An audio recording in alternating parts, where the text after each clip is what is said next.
प्रधानमंत्री नरेंद्र मोदी ने गुजरात की धरती से एक बार फिर से पाकिस्तान को जमकर फटकार लगाई है।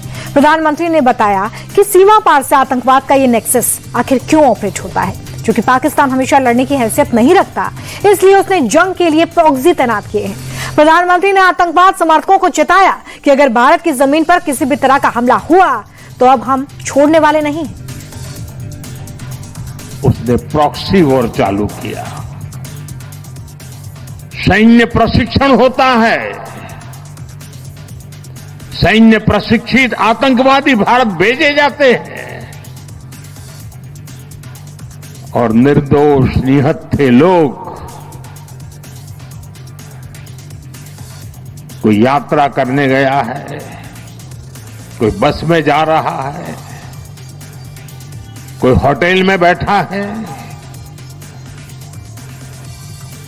कोई टूरिस्ट बन के जा रहा है, जहां मौका मिला वे मारते रहे।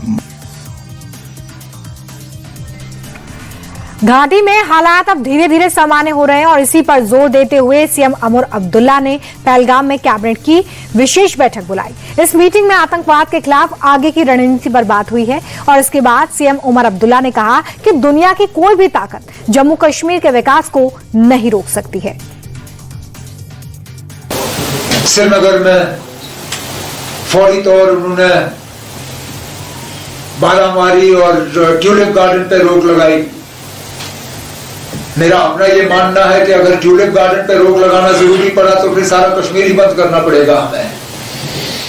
तो मेरा अपना ये मानना है कि आहिस्ता आहिस्ता इसमें थोड़ी सी हमें हिम्मत करनी होगी, लेकिन वक्त आ गया है कि हम उस लिस्ट को रिव्यू करें। बेशक फिलहाल बायसरन आप नहीं खोल सकते हो, वो हम समझ सकते हैं, लेकिन जो बाकी पहलगाम के आसपास के इलाके हैं कम से कम उनको जो है दोबारा खोलने पे सोचा जाना चाहिए और हम वो कर रहे हैं। सीएम उमर अब्दुल्ला के पिता और नेशनल कॉन्फ्रेंस के चीफ फारूक अब्दुल्ला ने ये बात कही। उन्होंने घाटी में शांति की वकालत की और ये भी कहा कि आतंक के आकाओं ने जम्मू कश्मीर के विकास को रोकने की जो साजिश की थी वो पूरी तरह से नाकाम हो चुकी है। आने वाले वक्त में पूरी दुनिया आतंकवाद के खिलाफ भारत की कार्रवाई को एक लेसन के तौर पर देखेगी। फारूक अब्दुल्ला जब ये बात करता है तो फारूक अब्दुल्ला पर सबसे बड़ा आरोप ये लगता है ये पाकिस्तानी है, ये खालिस्तानी है, ये अमेरिकन एजेंट है। मैं किसी का एजेंट नहीं हूँ, मैं इस वतन का एजेंट हूँ। युद्ध तो हो चुका है, बातचीत से ये मसले सुलझाने की जरूरत है दोनों देशों को। यही क्या, यूक्रेन में भी बातचीत से मसला हल हो सकता है, फलस्तीन में बातचीत से मसला हल हो सकता है। बहुत लड़ाइयाँ देख ली, लड़ाइयाँ कभी फैसला नहीं कर सकती। और अब बात यूपी की करते हैं, जहां पर चुनाव होने में अभी वक्त है, लेकिन गठबंधन की किचकिच ने मई की गर्मी को और ज्यादा हाई कर दिया है। लेटेस्ट मामला जुड़ा है कांग्रेस एमपी इमरान मसूद के एक स्टेटमेंट को लेकर, जहां उन्होंने सपा के साथ गठबंधन के सवाल पर भड़कते हुए कहा कि हम किसी की भीख की जरूरत नहीं है, हमारी पार्टी पूरे दमखम के साथ चुनाव में उतरेगी। सुनिए क्या कुछ कहा। सपा के हम कोई भिखारी हैं क्या? हम सपा के भिखारी नहीं है कि सपा से भीख मांग रहे हैं। हमें जहां लड़ना है हम लड़ेंगे। हम अपने पार्टी के कार्यकर्ताओं को, पार्टी के नेताओं को अपमानित थोड़ी ना होने देंगे। उनका भी स्वाभिमान है, उनकी भी महत्वाकांक्षाएं हैं, सबको ध्यान में रखा जाएगा।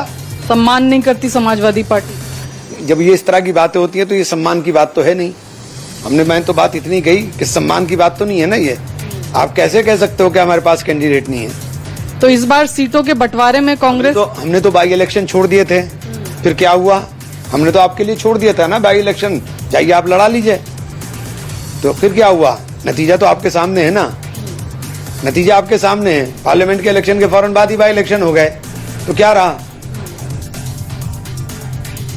इधर इमरान मसूद का बयान सामने आया तो उधर से सपा ने भी पलटवार कर दिया। सपा नेता रविदास मल्होत्रा ने कहा कि जब हमारी पार्टी ने एमपी में ऐसी कंडीशन रखी थी तब कांग्रेस ने बड़े तेवर दिखाए थे, तो अब भला हम क्यों पीछे हटें? कांग्रेस ने हमारे साथ जैसा किया था हम भी वैसा ही करेंगे। हम लोगों का ये निर्णय है कि 350 सीटों पर सपा चुनाव लड़ेगी और बाकी सीटों पर जो है और गठबंधन के प्रत्याशी चुनाव लड़ेंगे। इमरान मसूद ने यह भी कहा कि वो भिखारी की तरह कटोरा लेके भीख नहीं मांगेंगे सीट्स के लिए। हम लोगों ने मध्य प्रदेश में कांग्रेस पार्टी से खाली 1 सीट मांगी थी, वो भी उन्होंने नहीं दी। राजस्थान में हमने कांग्रेस पार्टी से केवल 1 सीट मांगी थी, वो उन्होंने नहीं दी। हमने उसके बाद जो है वो दिल्ली का चुनाव हुआ, वहां भी 1 सीट मांगी थी, वो नहीं दी गई हमको। महाराष्ट्र में हम लोगों ने 5 सीट मांगी थी, बहुत मुश्किल से 2 सीट दी गई और दोनों पर हम लोग जीत गए। तो समाजवादी पार्टी ने हर विधानसभा के चुनाव में, लोकसभा के चुनाव में कुर्बानी करने का काम किया है। हालांकि देखिए, इस सियासी नुरा कुश्ती में यूपी कांग्रेस अध्यक्ष अजय राय गोलमोल जवाब दे रहे हैं। वो खुलकर इमरान मसूद की बात का समर्थन भी नहीं कर रहे हैं, लेकिन खुलकर उसका विरोध भी नहीं कर रहे हैं। अजय राय कह रहे हैं कि सभी 403 सीटों पर हमारी पार्टी का फोकस होने वाला है। देखिए, अभी जो स्थिति है, हम अपना संगठन सृजन का काम कर रहे हैं। 403 विधानसभाओं पर हमारा संगठन सृजन चल रहा है और हम पूरी ताकत के साथ अपना संगठन सृजन का काम कर रहे हैं।